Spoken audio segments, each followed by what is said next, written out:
Boa noite.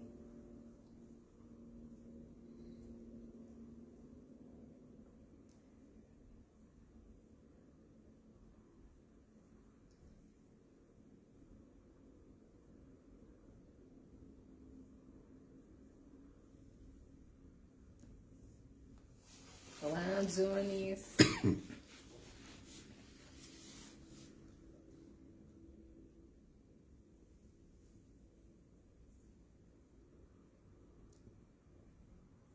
Jane, Cris.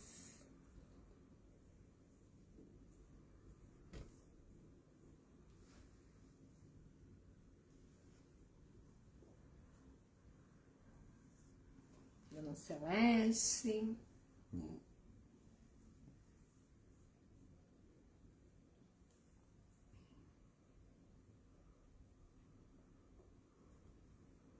Nevaci.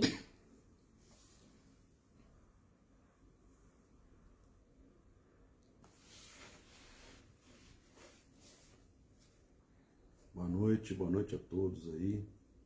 Que Deus abençoe a vida de vocês, que Deus abençoe a família, a saúde de vocês, que Deus abençoe, que Deus traga muita sabedoria, muita paz e muita saúde, que a gente precisa de saúde. Saúde física, saúde emocional, né? E saúde espiritual. Amém. Glória a Deus. Amém.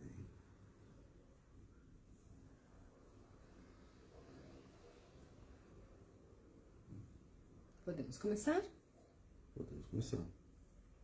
Aleluia. Amém, meus queridos. Vamos iniciar nosso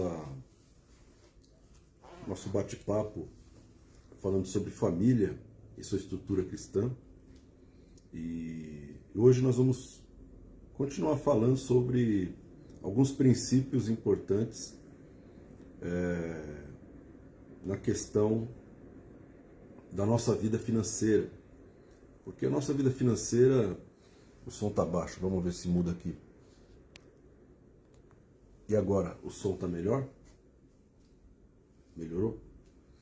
A nossa vida financeira é uma parte importante, né, da nossa vida nessa terra. A gente vai precisar dessa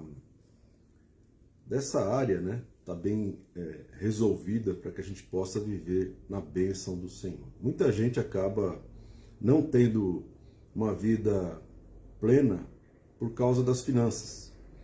É certo que o dinheiro não traz felicidade, não é verdade?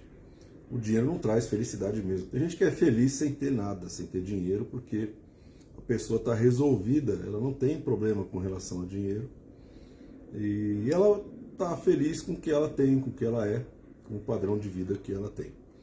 Mas nesse mundo capitalista, as pessoas elas são instigadas a ter mais, a conquistar mais, né? Crescer. Crescimento é um sinônimo de posses, né?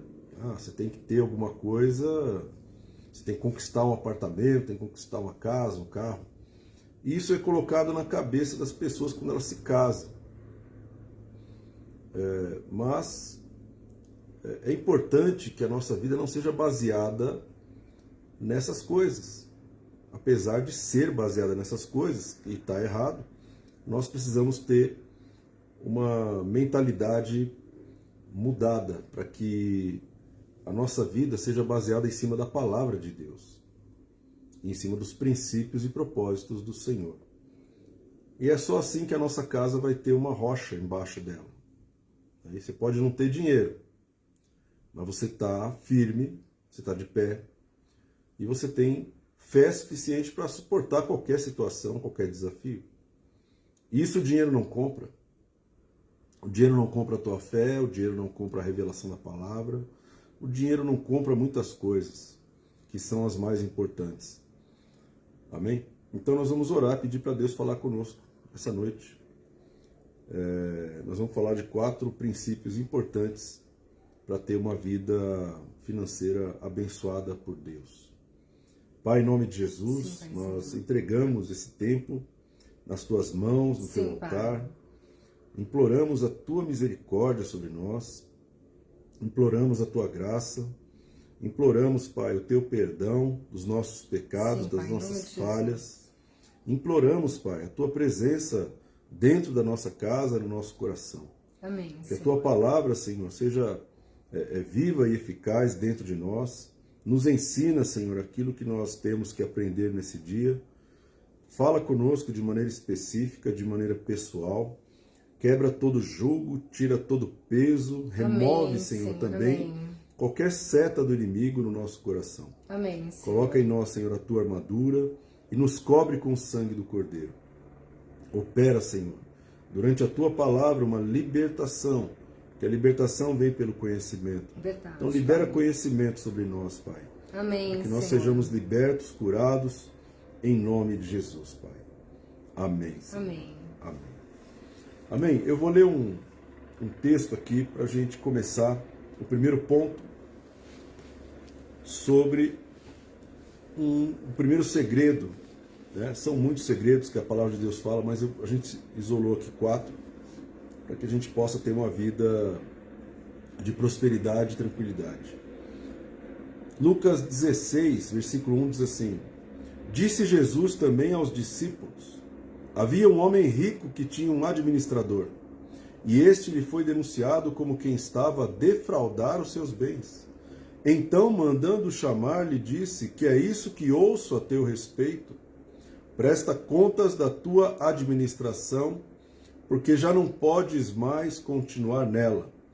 E disse o administrador consigo mesmo: Que farei, pois, o meu senhor me tira a administração? Trabalhar na terra não posso, e também de mendigar tenho vergonha. Eu sei o que farei, para que quando for demitido da administração, me recebam em suas casas. E tendo chamado cada um dos devedores do seu senhor, disse ao primeiro: Quanto deves ao meu patrão? Respondeu ele: 100 cados de azeite. Então disse: Toma tua conta, assenta-te, depressa, e escreve 50. E depois perguntou a outro: Tu quanto deves? Respondeu ele: 100 coros de trigo. E disse-lhe: Toma tua conta e escreve 80. Elogiou o Senhor o administrador infiel, porque se houvera atiladamente, porque os filhos do mundo são mais hábeis ou mais rápidos na sua própria geração do que os filhos da luz. E eu vos recomendo, das riquezas de origem iníqua, fazei amigos, para que quando aquelas vos faltarem, esses amigos vos recebam nos tabernáculos eternos. Quem é fiel no pouco, também é fiel no muito. E quem é injusto no pouco, também é injusto no muito. Se, pois, não vos tornastes fiéis na aplicação das riquezas de origem injusta, quem vos confiará a verdadeira riqueza? Se não vos tornastes fiéis na aplicação daquilo que é de outra pessoa, quem vos dará o que é vosso? Ninguém pode servir a 2 senhores, porque ou há de aborrecer-se de um e amar o outro, ou se devotará a um e desprezará o outro. Não podeis servir a Deus e às riquezas. Amém, meu querido? Então, esse é um texto tremendo da palavra, onde Jesus ele está descrevendo aqui através de uma história fictícia, que ilustra como funciona o reino de Deus, como funciona o mundo espiritual. A primeira coisa que eu vejo aqui é que havia um homem rico que tinha um administrador. A palavra administrador é uma palavra importante na Bíblia, porque Deus, ele é o homem rico, o Pai é o homem rico, ele é o dono de tudo, ele é o dono da terra, ele é o dono dos animais, dono das plantas, dono da natureza, ele é o dono de tudo, na terra, no céu, no mar, ele é o dono de todas as riquezas. A Bíblia fala: do Senhor é a terra e todos os que nela habitam. Amém. Tudo pertence a Deus, irmão. Tudo. Absolutamente tudo. As empresas pertencem a Deus. Os homens pertencem a Deus. Todo o ouro, toda a prata, todos os carros, toda a tecnologia, tudo que existe pertence a Deus. Nada pertence ao homem. Amém. Nada pertence ao homem. O homem veio nu para esse mundo e vai sair desse mundo também nu, não vai levar nada. Não podemos levar nada desse mundo. Então, esse homem rico é o proprietário, é o dono de tudo. Amém? Agora, é importante entender que esse homem rico, ele coloca administradores para que eles possam gerenciar aquilo que ele tem. E aí entra o primeiro ponto principal. Deus trabalha com administradores. Amém. Deus trabalha com mordomos. Deus trabalha com gerentes. Deus trabalha com diretores. Deus trabalha com pessoas que cuidam das coisas dele. E isso é ilustrado em várias parábolas que Jesus contou. Então, administrador. Então, o primeiro ponto é que nós não podemos pensar, imaginar que nós temos alguma coisa, ou que nós compramos alguma coisa, ou que nós somos donos de alguma coisa. Isso tem um lado muito importante, que é nós não nos apropriarmos daquilo que não é nosso. Ou seja, nada do que eu tenho, do que eu vivo é meu. Eu estou vivendo aqui como um administrador do verdadeiro dono. Você está administrando algo que não é teu. Então, dentro da família, você pode encarar da seguinte maneira.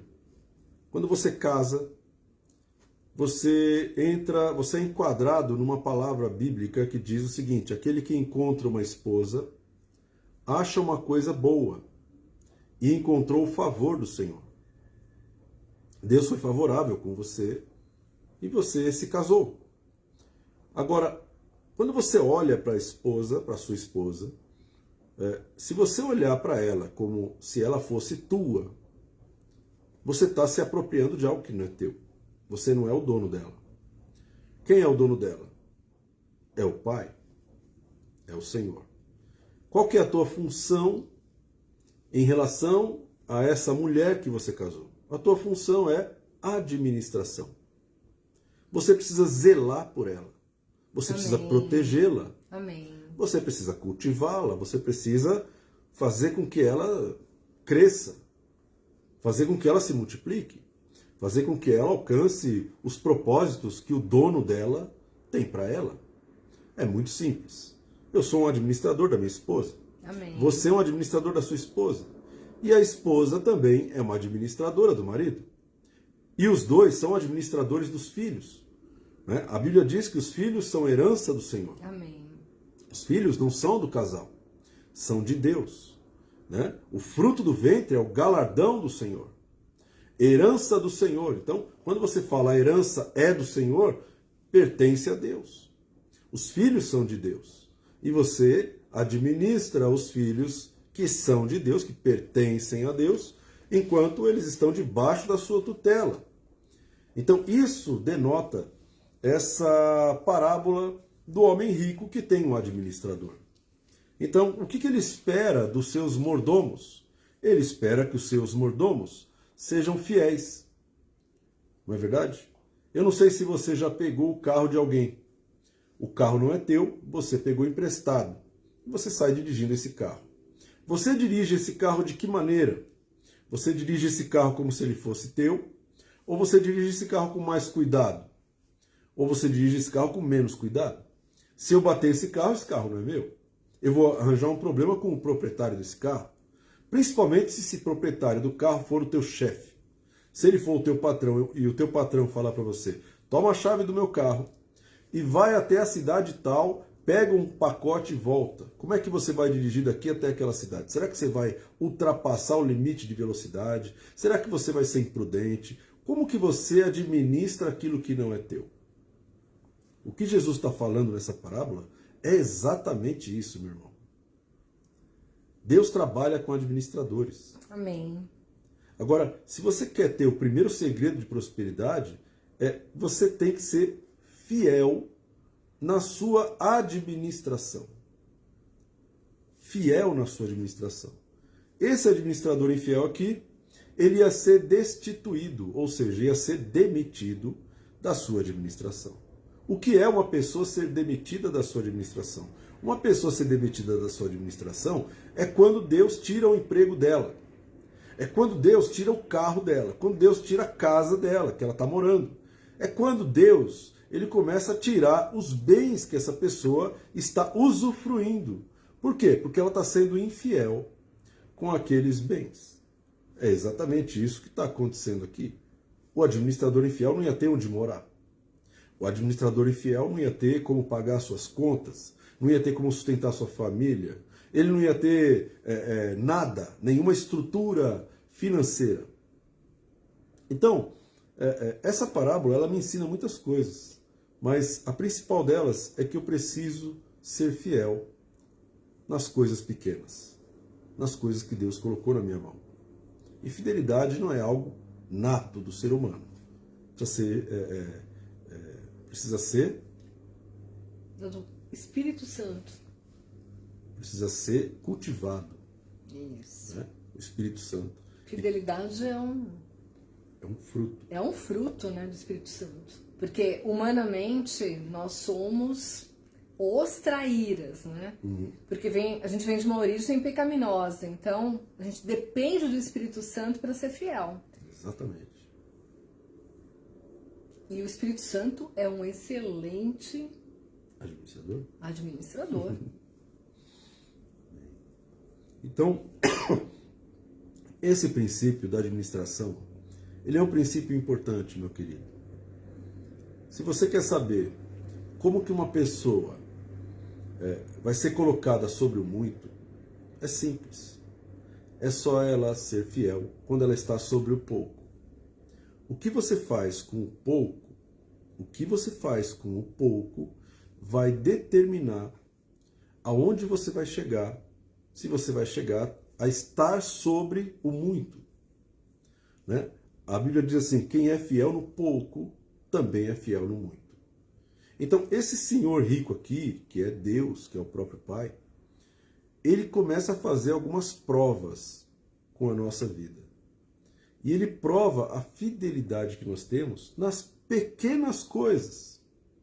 São nas pequenas coisas que muitas pessoas acabam não sendo prósperas. Não são nas grandes coisas. Se eu quero chegar... Obrigado. Se eu quero chegar a administrar muitas coisas, eu preciso saber administrar as pequenas coisas. Então, isso é muito importante como um princípio de prosperidade. Ou seja, como que você tem lidado com o seu salário? Como que você tem lidado com o seu carro? Com a casa que você alugou para morar? Ou com a casa que você está morando que não é sua? Como que você tem lidado com as suas roupas? Como você tem lidado com aquilo que está na sua mão para você usufruir? Com o alimento, com o seu corpo. É nessas pequenas coisas que nós somos provados e aprovados ou reprovados. Se uma pessoa é esbanjadora, ela está esbanjando, ela está gastando, está desperdiçando algo que não é dela. Ela está desperdiçando algo que é de Deus. Entende? Então, Deus entrega para a gente um salário, um sustento, para que a gente possa administrar esse sustento, administrar esse salário. Para que a gente possa viver, para que a gente possa comer, possa se locomover, possa comprar roupas, possa morar em algum lugar. Agora, como que nós temos administrado esse salário? Algumas pessoas como eu, que recebia o olerite e acabava amaldiçoando o dinheiro que recebia, murmurando, falando que aquilo era muito pouco, amaldiçoava meu próprio dinheiro. Chegou a falar que era miserite? Miserite, chamava de cebolite, que a gente abre e chora. Eu lançava essas palavras e é lógico, o dinheiro nunca dava para nada. Por quê? Porque o administrador está amaldiçoando o dinheiro do seu senhor. O dinheiro não é meu, o salário não é meu. Então, se Deus me dava um salário de 800, eu não conseguia fazer o que 800 reais poderia fazer, porque eu amaldiçoava aquele salário. Então, a maneira como eu estava administrando era uma maneira infiel.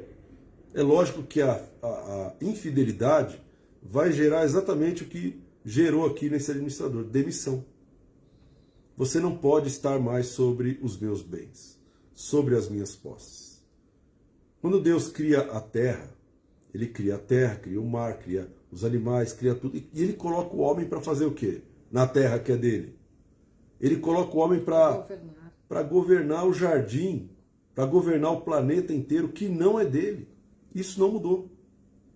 Deus continua sendo o proprietário único por criação e por redenção de todas as coisas. Ele é o dono, ele faz o que ele quer. Mas ele trabalha com administradores e o que ele procura em um administrador é a fidelidade. Então a fidelidade, como você lida com a tua esposa, como você lida com seus filhos, como você lida com seu marido, fidelidade em como você lida com o dinheiro que ele coloca na tua mão, com a empresa que você trabalha. Deus coloca você na empresa. O que você faz na empresa vai determinar o que vai acontecer na frente. Não é Deus. Esse administrador foi colocado por Deus para administrar os bens, mas o que determinou a demissão dele foi a atitude dele, foi a infidelidade dele. Então, grava bem uma coisa, acima do teu chefe, irmão, existe um Deus que está observando cada uma das suas ações, cada uma das minhas ações.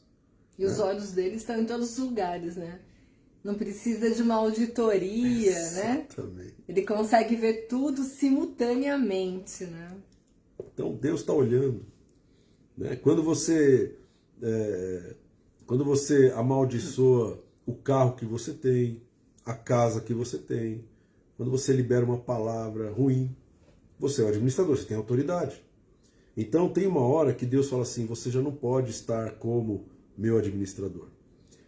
Percebe, irmão? Não tem a ver muito com a igreja. Não tem a ver com a igreja. Tem a ver com a fidelidade. É diferente. Muita gente vai na igreja e não prospera, porque é infiel. É infiel sobre o pouco, nunca vai ser colocado sobre o muito. Né? Se não vos tornastes fiéis na aplicação do alheio, quem vos dará o que é vosso? Então, a maneira como você lida com aquilo que é dos outros vai determinar se você vai receber alguma coisa. Se você não se tornar fiel, olha o que Jesus está falando, se você não se transformar numa pessoa fiel no alheio, naquilo que é dos outros. Se eu não me tornar fiel naquilo que é dos outros, eu nunca vou ter nada. Jesus está falando isso. Então é importante, irmão, entender e olhar para aquilo que está na tua mão hoje como uma oportunidade de você passar uma prova de fidelidade. Amém? Amém, pastor? Amém. Então a gente precisa compreender que esse princípio da fidelidade é um princípio importantíssimo. E o que é fidelidade? Fidelidade é uma palavra no grego pistis, que significa fé, constância, firme convicção. Quando uma pessoa é fiel, ela mantém a característica dela, mantém os seus princípios, mantém os seus valores. Ainda que ela tome prejuízo, ela continua sendo fiel. Então a proteção do patrimônio é menos importante do que a proteção da fidelidade. Se você for uma pessoa fiel, Deus vai confiar para você o patrimônio que é dele. E aí você vai poder administrar uma casa, 2 casas, 3 casas. Para você, irmão, não é nada, porque não é nada teu. Você vai administrar aquilo que é de Deus. E você vai manter a sua fidelidade. Muita gente recebe dinheiro e perde a fidelidade. Muita gente prospera e perde a fidelidade. E porque perde a fidelidade, acaba perdendo também a prosperidade. Então é importante manter a característica de Deus sobre aquilo que Ele te deu. Amém? Então, toma cuidado com essas coisas. Deus não vai prosperar quem é infiel. Deus não prospera quem é infiel. Deus vai demitir o infiel. Deus vai demitir o infiel. Amém? Então, e a importância, né, também de ser fiel, né, aos princípios. Porque tem pessoas que são muito pautadas no status, né, no ter, deixam a soberba entrar no coração. E Deus abomina porque não é nosso, né? Não é nosso. Tudo é concedido por Deus, né? Na semana passada nós falamos, né, do dízimo que a gente devolve para Deus. Ou seja, não é nosso, não é nosso. Então, a importância de nós sermos fiéis a Deus, né? Fiéis aos princípios e não nos deixarmos ensoberbecer também. Nós não dependemos daquilo que nós temos. Não. Nós temos que ser. Exatamente. Fiéis ao nosso ser, né? Olha só, Jesus termina assim: ninguém pode servir a dois senhores. Então, a quem você é fiel? Essa pessoa a quem você é fiel é o seu Senhor. Amém? Então, pensa um pouco nisso. Né? Pensa um pouco como você tem administrado as pequenas coisas, porque essas pequenas coisas que Deus colocou na tua mão são pequenas sementes. Se você souber cultivar essas sementes com fidelidade, se você souber fazer as coisas com fidelidade, Deus vai te abençoar, meu irmão. Deus vai te colocar sobre o muito. Uma coisa importante é que quando Deus quer abençoar alguém, quando Deus quer colocar alguém sobre o muito, Ele coloca, irmão. Deus coloca algumas pessoas para administrar muitas coisas e Deus coloca outras pessoas para administrar poucas coisas.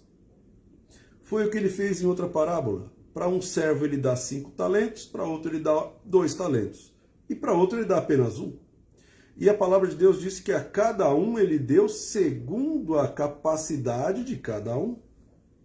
Tem gente que não consegue administrar 5 talentos, tem gente que só consegue administrar 1 talento. Então, Deus, Ele nunca vai dar para a pessoa que consegue administrar 1 talento, 5 talentos. E Ele não vai dar para quem consegue administrar muito, pouco. Então, o importante, irmão, é depender da vontade de Deus. Deus não vai além do seu limite. O que Ele te dá de acordo com a sua capacidade de administrar. Nada mais e nada menos. Deus quer prosperar você de acordo com a tua capacidade de vivência. Ele sabe que existe um limite para cada um de nós. E Ele não vai ultrapassar esse limite e fazer com que nós fiquemos atolados por causa de dinheiro, por causa de bens, por causa de imóveis, por causa de tantas coisas para administrar. Então, nós nunca podemos desejar mais do que aquilo que Deus determinou para nós. Nunca podemos desejar mais. E temos que nos colocar debaixo da potente mão de Deus. Se Deus quer colocar você sobre 5 talentos, seja fiel sobre 5 talentos. Você não vai deixar de ser filho de Deus, não vai deixar de ser fiel, porque você tem muita coisa para administrar. Amém? Porque Deus sabe a tua capacidade, Ele sabe até que ponto você pode aguentar. Né? E se Deus der para você apenas 1 talento, Ele sabe que você só tem capacidade para 1. Um não é melhor do que o outro, não é a quantidade de talentos que determina se você é melhor, se você é maior do que o outro. De maneira alguma, Deus criou cada um de acordo com a sua própria vontade. Então Deus não erra, né? Deus ama sem acepção de pessoas. Importante a gente falar isso. Quem tem muito não é maior do que quem tem pouco. Na realidade, eu vejo muito isso, muitas vezes o contrário. Pessoas que têm pouco são maiores, são mais crentes, têm mais fé, têm mais segurança em Deus, mais confiança em Deus do que aqueles que têm muito. Porque o que tem muito, muitas vezes acaba se fiando, né? Acaba confiando nas suas próprias riquezas. Então, tome cuidado com isso. Seja fiel àquilo que Deus te dá. E não queira nada mais daquilo que Deus está colocando na sua mão para administrar. E até compartilhar assim, né? Quando você quiser alguma coisa, né? Refletir, né? Por que você quer? Então, você de fato necessita ou você quer, né? Você quer pouco, mais ou menos ou muito, ou você necessita pouco, mais ou menos ou muito? Então, fazer esse questionamento, né? Se você quer ou se você precisa. E por que que você quer e por que que você precisa? Muitas pessoas querem coisas porque outras pessoas têm, ou porque são estimuladas, né? A gente vê assim, a mídia estimula o que a gente chama de neuromarketing, né? Mexem, né? Acaba mexendo com o nosso cérebro e acaba estimulando. Tanto que, assim, o Procon, ele abomina as propagandas, né? De brinquedos em canais de crianças. Tanto que muitas empresas são processadas, pagam multas altíssimas, porque é injusto uma criança, né, que está a televisão ali, assistindo a televisão, receber um bombardeio de propagandas de coisas para serem consumidas. Porque nós somos muito vulneráveis. Então nós temos que sempre fazer esse exercício, né? Por que que eu quero? O porquê que eu preciso? É para agradar alguém? Isso vai gerar, né, alguma coisa de útil ou não vai gerar? Então, nós temos que sermos mordomos e inteligentes. Amém. Glória a Deus. Amém? Então reflete nisso, irmão. Por que que você quer crescer? Na minha vida profissional, eu nunca fui promovido. Eu não sei o que é um chefe me chamar e falar assim, ó, Renatão, você foi promovido, você vai deixar de ser júnior e vai ser pleno, ou vai ser sênior, ou vai ser chefe, ou vai ser gerente. Nunca fui promovido. Eu estava pensando nisso outro dia e eu cheguei numa palavra que diz assim, o Senhor é quem coloca as autoridades. E o Senhor remove as autoridades. Agora, olha que interessante, né? A minha esposa, ela foi promovida várias vezes. Eu nunca fui promovido. Como que a gente lida com essas questões? Será que a gente enquadra aquilo que Deus quer para a minha vida profissional e para a vida profissional da outra pessoa, da minha esposa no caso, né? Ela tem posições de autoridade que Deus colocou ela e eu sempre fui um funcionário normal, tranquilo e vivia com isso de maneira tranquila. Foi difícil administrar dentro de casa, mas dentro da minha atividade profissional, eu nunca tive esse anseio de ser promovido. Né? Lógico, queria ganhar mais, mas Deus, Ele sabe o que faz e com quem Ele faz. Ele criou cada um de nós com uma capacidade. E Ele não vai simplesmente nos violentar porque nós queremos. Né? Então eu poderia muito bem começar a fazer jejum, oração, para poder ser promovido, para poder ser chefe, gerente, alguma coisa assim, líder de alguém, né? Mas não é esse o projeto, não está no coração de Deus. Deus não me criou para isso. Isso eu tenho uma clareza fantástica, isso para mim é tranquilo. Né? E ao mesmo tempo eu sei que a minha esposa tem capacidade de liderança, tem capacidade de inspirar pessoas, de ser exemplo às pessoas. Então, os resultados que ela consegue na administração dela são resultados segundo a capacidade que Deus deu a ela. E os resultados que eu consigo são resultados de acordo com a minha capacidade. Então, imagina na tua vida quantas vezes a gente já brigou com Deus querendo algo que Deus não desenhou para a gente. Então, o que a pastora Cláudia falou é a mais pura verdade. Né? Avalia bem, faz um autoexame, por quê? Né? Qual é a motivação que faz você querer alguma coisa? Se isso não está de acordo com a vontade de Deus, você está lutando contra Deus. Deus não vai te dar, Deus não vai te promover. Segundo princípio para uma vida de prosperidade, está em Mateus 24, versículo 45. Quem é, pois, o servo fiel e prudente, a quem o Senhor confiou os seus conservos, para dar-lhes o seu sustento a seu tempo. Bem-aventurado aquele servo, a quem o seu Senhor, quando vier, achar fazendo assim. Em verdade vos digo que lhe confiará todos os seus bens. Que forte! Mas se aquele servo, sendo mau, disser consigo mesmo, meu Senhor se demora, e passar a espancar os seus companheiros, e a comer e beber com ébrios, Virá o Senhor daquele servo em dia em que não espera, em hora que não sabe, e castigá-lo-á, e lançando-lhe a sorte com os hipócritas. Ali haverá choro e ranger de dentes. Outra parábola de Jesus explicando um princípio tremendo. Qual é o propósito?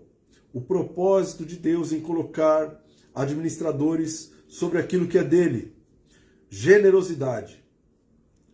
Quem é o servo fiel e prudente, a quem o seu Senhor confiou os seus conservos para lhes dar o sustento ao seu tempo?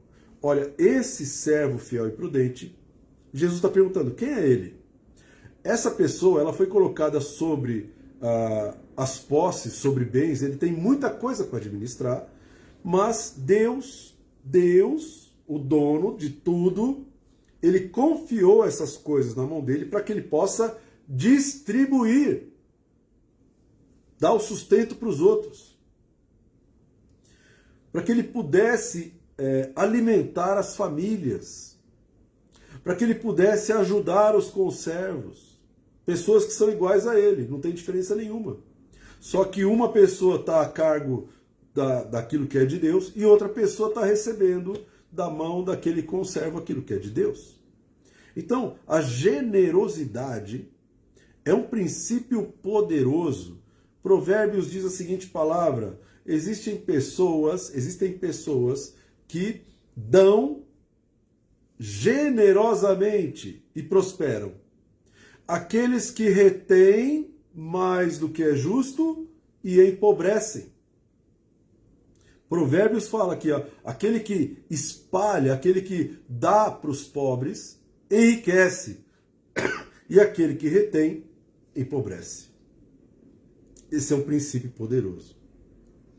E essa questão de generosidade, né, é sensacional, porque existe um efeito, né, a gente estudou isso na neurociência, o efeito, né, de um neurotransmissor, que quando a gente dá, a gente é mais gratificante para o cérebro de quem dá do que de quem recebe. Verdade. Jesus falou assim, melhor coisa é dar do que receber. Melhor coisa é você entregar, é você distribuir, é você ajudar, é você cooperar com alguém, do que você receber algo de alguém. E a ciência comprova isso. A ciência comprova. O quanto é gratificante fazer isso. O teu cérebro, irmão, o teu cérebro, ele é algo projetado por Deus para que você possa abençoar os outros.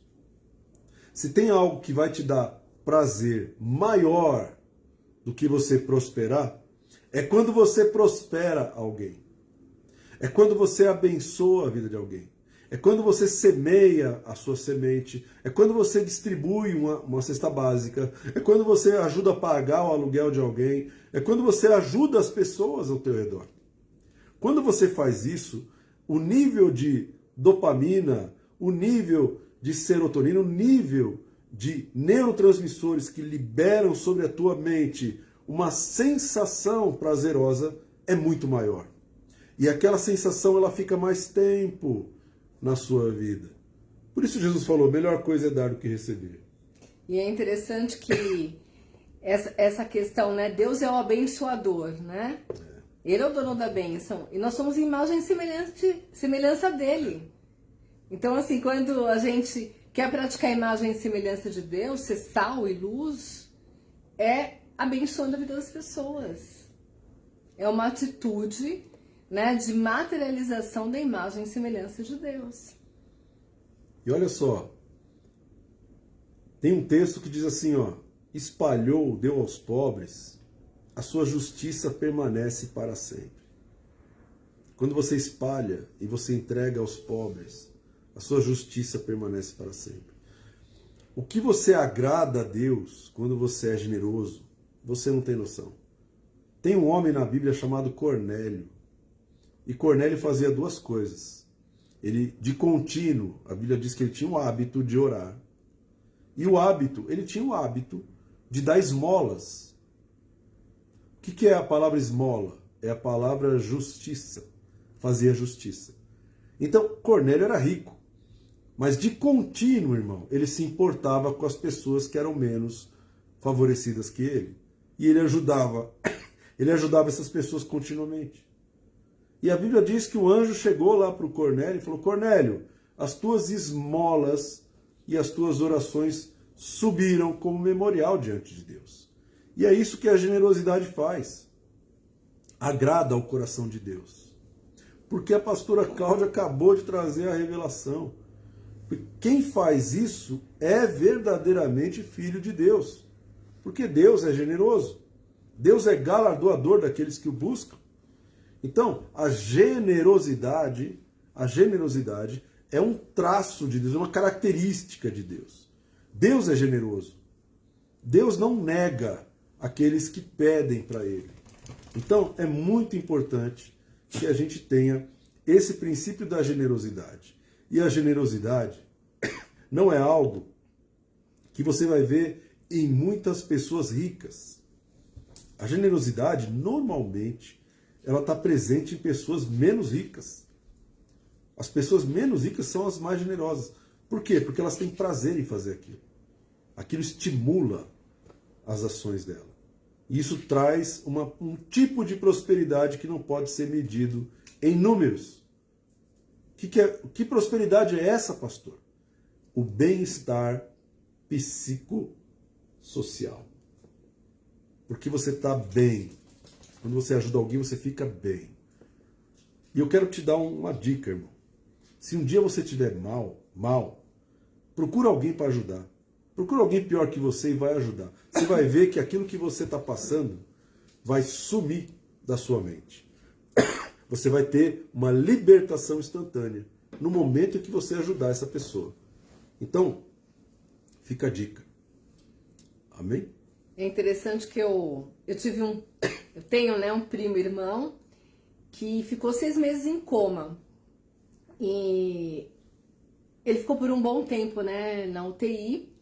E depois nós conseguimos liberação para que ele fosse para um quarto, porque era muito mais barato para o convênio, apesar de ele não ter quarto, né, direito a um quarto particular pelo convênio, mas era muito mais barato do que ele estar na UTI. E aí a gente conseguiu um quarto ao lado da UTI, porque como ele estava em estado, né, num coma profundo, às vezes ele tinha muitas convulsões, tal, enfim, tinha todo um socorro ali dos médicos da UTI. E era sensacional, porque minha mãe ficava de segunda a sexta no hospital com ele e eu ficava sábado e domingo. E nós ficávamos, né, a UTI tem visitas, né, a cada 15 minutos, e nós ficávamos lá na porta da UTI e orávamos pelas pessoas, né. E para nós a situação era muito difícil, porque ele tinha apenas 18 anos, né, à época. Não foi uma coisa fácil, né, foi um acidente. E foi muito sofrimento de vê-lo, né, naquela condição ali. Mas à medida que a gente orava pelas pessoas, né, Deus operava um milagre na vida dele. Tanto que ele sobreviveu, né, Deus operou um milagre mesmo de vida sobre a vida dele. E à medida que a gente orava, né, a gente conhecia a história das pessoas, porque as pessoas estavam lá, a gente entendia que a nossa dor não era única. Isso faz com que a gente não potencialize o problema. Então, a generosidade, né, de doar as coisas, seja uma oração, seja o que for, é muito gratificante. E é uma semeadura tremenda. É o efeito de multiplicar os talentos, né? Então, ser generoso não necessariamente você precisa dar alguma coisa e ficar sem. Talvez o seu tempo. Então, essa generosidade, né, em relação até às pessoas da família, a gente ceder, né, coisas, né, ceder nosso tempo e ser generoso em escutar. Né? Então, o quanto a gente vê as famílias, nós estávamos viajando na semana passada e a gente vê as pessoas lá no celular, não interagem, não se relacionam. Então, assim, seja generoso, né, com a sua família. Largue um pouco o celular, interaja, converse, né? que você vai ver uma prosperidade nesse relacionamento. Glória a Deus, glória a Deus. Amém? Terceiro ponto, importante também, Mateus 25 diz assim: pois será como um homem que, ausentando-se do país, chamou os seus servos e lhes confiou os seus bens. A um deu 5 talentos, a outro 2, e a outro 1, a cada um segundo a sua própria capacidade. E então partiu. O que recebera 5 talentos saiu imediatamente a negociar com eles e ganhou outros 5.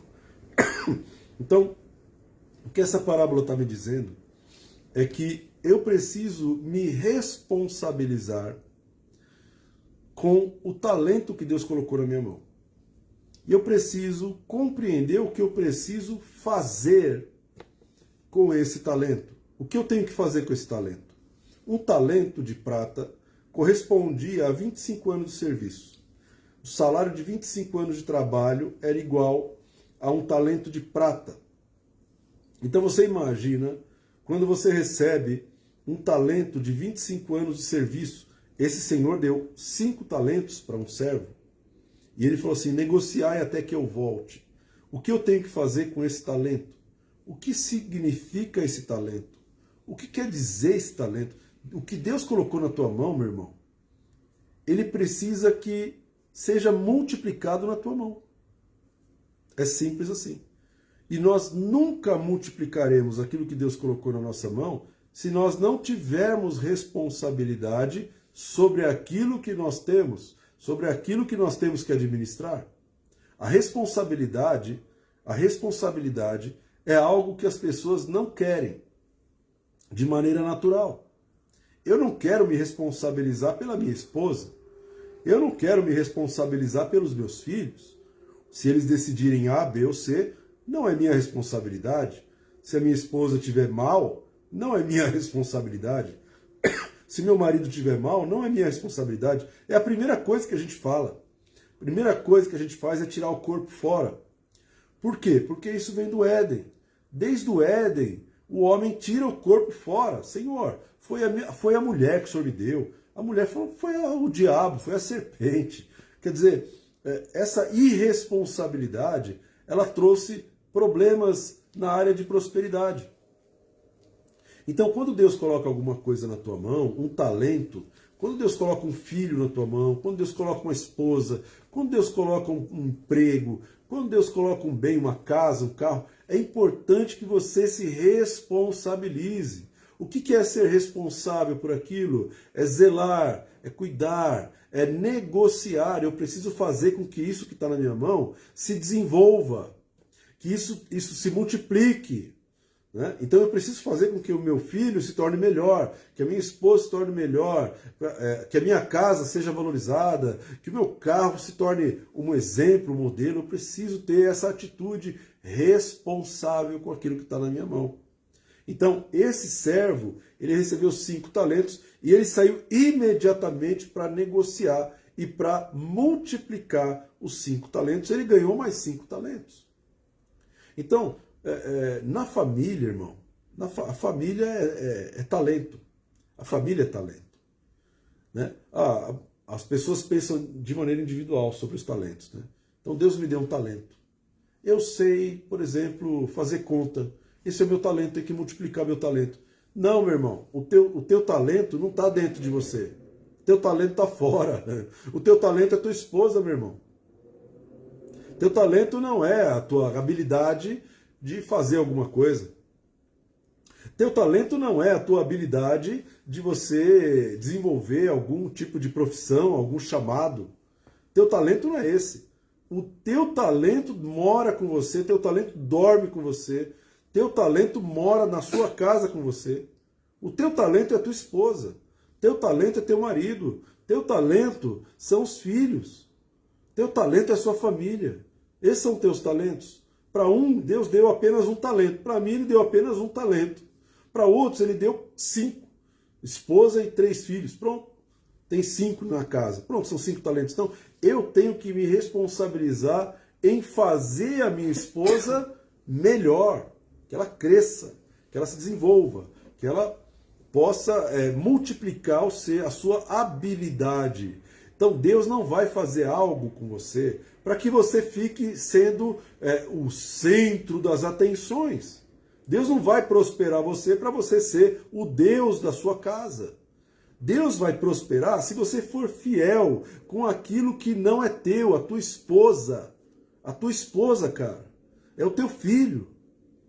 Amém? Então, cuidado, para que você não fique tão focado naquilo que você é, no teu chamado, na tua profissão, na tua carreira. Você fica tão focado naquilo que você tem que fazer para Deus, que você esquece que você tem que multiplicar os talentos, meu irmão. Como é que você vai prosperar? Então é importante esse princípio da responsabilidade. Deus vai cobrar de cada um de nós o talento que Ele nos deu. Ele vai me cobrar do talento que Ele me deu. Ele vai me cobrar de como que eu estou cuidando desse talento e como que eu estou multiplicando esse talento. Então, Deus vai te cobrar. Né? Aí vai ser a hora do Adão se manifestar ou de Cristo se manifestar. Adão fala assim, ó, o filho que o Senhor me deu, ele que se vire. Casou com quem ele quis, fez o que ele quis, por quê? Porque eu estava tão ocupado com a minha tarefa, estava tão ocupado com o meu chamado, tão ocupado com a minha profissão, que eu esqueci que eu tinha que multiplicar o talento. Eu quis multiplicar o dinheiro. Eu fui multiplicar dinheiro, eu fui multiplicar um monte de coisa, mas eu não multipliquei dentro de casa. Então, responsabilidade e sabedoria. E para terminar, fé e ousadia. Amém? Ninguém prospera se não tiver fé. Né? Chegando por fim que receberão um talento, Senhor, sabendo que Tu és homem severo, que ceifas onde não semeaste e ajuntas onde não espalhaste, receoso, escondi na terra o Teu talento. Aqui tens o que é teu. Respondeu-lhe, porém, servo mau e negligente, sabias que eu ceifo aonde não semeei e ajunto onde não espalhei? Cumpria, portanto, que entregasses o meu dinheiro aos banqueiros, e eu, ao voltar, receberia com juros o que é meu. Tirai-lhe, pois, o talento e dai-o ao que tem 10, porque a todo o que tem se lhe dará, e terá em abundância. Mas ao que não tem, até o que tem será tirado. E o servo inútil, lançai-o para fora, nas trevas, ali haverá choro e ranger de dentes. Então, meu irmão, o justo viverá pela fé. Essa palavra está dizendo exatamente isso. Esse servo, ele foi repreendido pelo seu Senhor. Por quê? Porque ele tinha uma fé negativa no Senhor. Então, ele falava, olha, eu sei que o Senhor ceifa onde não semeou. Uma ideia errada do que Deus quer que você faça. Uma ideia errada daquilo que Deus é. Quando você tem uma ideia errada, você não está tendo fé em Deus, irmão. Você não está tendo ousadia. Né? E a Bíblia fala que nós temos que ter ousadia. Um administrador tem que correr alguns riscos. E fé não é zero risco. Fé é quando você coloca o pé na água e a água abre. É quando você sai andando no meio das águas e as águas elas não afundam, a pessoa fica ali, como Pedro fez isso. Então, fé e ousadia, um princípio importante para quem quer prosperar. Né? Se você quer agradar a Deus, você precisa caminhar pela fé. Aquele homem que recebeu 5 talentos, ele tinha fé para multiplicar os talentos. Aquele que recebeu 1, ele não tinha fé para multiplicar aquele talento. E zero ousadia, né? E zero, nada de ousadia. Então, meu querido, eu sei que às vezes a gente quer ficar encostado, a nossa tendência é ficar parado, né? Então, pastor, quer saber? Eu já vou na igreja. Na igreja eu estou multiplicando o talento. Não. Eu dou o dízimo. Então eu deixo lá que o professor da escola bíblica multiplique o meu filho. Tá errado, irmão. Tá errado. Você tem que ter fé e ousadia para multiplicar as pessoas que Deus colocou na tua mão. Deus colocou filhos, Deus colocou esposa, marido, parentes, Deus colocou uma família. Deus faz com que o solitário vive em família. Então Deus colocou você ali para que você pudesse multiplicar o talento. Para você multiplicar, você precisa ter fé. Você tem que acreditar. Você tem que crer que Deus vai multiplicar aquilo que você tem. E isso, traduzindo para o lado financeiro, é a mesma coisa que a pastora falou da oferta, do dízimo. Quando uma pessoa está dando oferta, está dizimando, quando a pessoa está dando oferta e dizimando, irmão, ela está crendo. Quando ela não crê? Quando ela não dá. Ela não oferta, não dizima. Por quê? Porque ela não crê. E porque ela não crê, ela peca. Ela não peca porque ela não dá dízimo, ela peca porque ela não crê. E a Bíblia fala que tudo que não provém da fé é pecado. Tudo que não provém da fé é pecado, irmão. Então, se você vai dar dízimo, mas você não crê, não vale nada. Você precisa crer naquilo que você está fazendo. Você tem que crer naquela semente que você está lançando. Você está ajudando alguém, você está lançando semente. Você está aconselhando alguém, está lançando semente. Você está fazendo o que a pastora falou. Você está dedicando tempo à sua família, sendo generoso. Você está lançando semente pela fé. Isso você vai colher. Você vai colher. Você quer ver uma coisa importante? Muita gente reclama que em casa não tem carinho. Ah, não tem carinho. Ah, meu marido não me dá carinho. Meu marido é um brucutu. Meu marido é um cavalo. Mas marido é cavalo mesmo. Fazer o quê? Né? Pouca sensibilidade, irmão. O homem não foi criado com tanta sensibilidade assim, com pouca inteligência emocional, ou menos 10, inteligência emocional menos 10, e por aí vai. Então, o homem tem que aprender essas coisas. Agora, eu vou te falar uma coisa importante. Se você acha que o teu marido nunca vai mudar, eu te dou uma dica. Uma dica, amiga. Fica... Vou te dar uma dica, amiga. Vou te dar uma dica. Semeia. Vai pelo princípio da semeadura. Porque o princípio não é o teu marido. O princípio é Deus. E Deus não falha. O princípio não falha porque o princípio é Deus. Se você usar a palavra de Deus no trato com o teu marido, você vai começar a semear carinho, vai colher carinho. Você vai semear afago, vai colher afago. Você vai semear palavras boas e vai colher palavras boas. Se você usar a tua fé na palavra de Deus, você vai perceber que a tua prosperidade conjugal, ela vai ser estabelecida pela palavra de Deus. Amém? Fica a dica. E amigos, fica a dica, faça a mesma coisa com a sua esposa.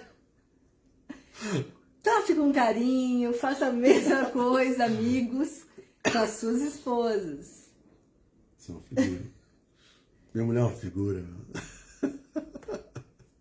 Amém? Então, grava bem o que a gente está semeando no teu coração hoje. Amém? 4 princípios para você ter uma vida próspera. Primeiro, fidelidade. Segundo, generosidade. Depois, responsabilidade. E depois, fé e ousadia. Amém? Então, grava bem isso no teu coração. É a palavra de Deus, não é a palavra do Renato. A palavra do Renato não vale nada, mas a palavra de Deus vale tudo. Essa palavra é que não falha. Amém? Então, nós lemos a palavra e queremos abençoar a tua vida com uma oração. Amém? Que você possa ter a sabedoria do alto para lidar com os talentos que Deus te deu, com as posses que Deus te deu. Peça sabedoria a Deus. Deus não censura a sabedoria dele. Ele tem sabedoria para entregar liberalmente, assim diz a palavra de Deus. Então, se você pedir sabedoria para Deus, Ele vai te dar sabedoria para você prosperar. Ele vai te dar sabedoria para você multiplicar os talentos que você tem em casa. Ele vai te dar sabedoria para administrar todas as coisas. Amém? Não tente usar a tua sabedoria. Vai por mim, irmão. Não funciona. Pega a sabedoria de Deus. Amém? A sabedoria de Deus é maravilhosa. Ela funciona. Não, ela de fato é sabedoria. Glória a Deus. Amém, pastora? Quer falar mais uma coisa? Não. Não? Pastora, tá uma bênção hoje, né? Glória a Deus. Vamos lá. Vamos orar, amém, irmãos? Pai, nós queremos te agradecer pela tua palavra, te agradecemos pela tua misericórdia sobre nós. Queremos, Senhor, implorar pela tua sabedoria, Que o Senhor derrame sabedoria sobre a nossa mente. Amém. Para que nós possamos administrar a nossa família, administrar, Pai, as carreiras, os chamados, o sacerdócio, todas as coisas, Pai. Nos dá sabedoria do alto, porque nós não temos sabedoria. Nós dependemos da Tua sabedoria. Dependemos da Tua graça. Dependemos, Pai, da Tua direção. Amém. Por isso, Senhor, leva os nossos pensamentos cativos. Tira toda a irresponsabilidade, toda a avareza, mesquinharia. Tira, Senhor, Sim, Pai, sim. toda a falta de fidelidade. Perdoa, Senhor, a falta de fé também. E opera, Pai, uma mudança no nosso coração. Porque só o Senhor pode mudar o nosso coração. Senhor, só o Senhor pode completar a obra que o Senhor começou na nossa vida. Então abençoa cada família, abençoa cada casamento, abençoa cada trabalhador, Sim, cada pessoa Pai. que está recebendo essa palavra, Amém, que ela Pai. seja alcançada com a Tua graça, Pai, com o Teu favor imerecido, em nome de Jesus. Amém. Amém. Amém, meu querido, minha querida. Que Deus te abençoe, que Deus te guarde, que Deus faça resplandecer o seu rosto sobre ti, que Deus tenha misericórdia de ti e que Deus te dê a paz em todo o tempo. Amém? Que Deus te abençoe. Bom ver a cada um. Tchau, tchau. Fica na paz. Até a próxima.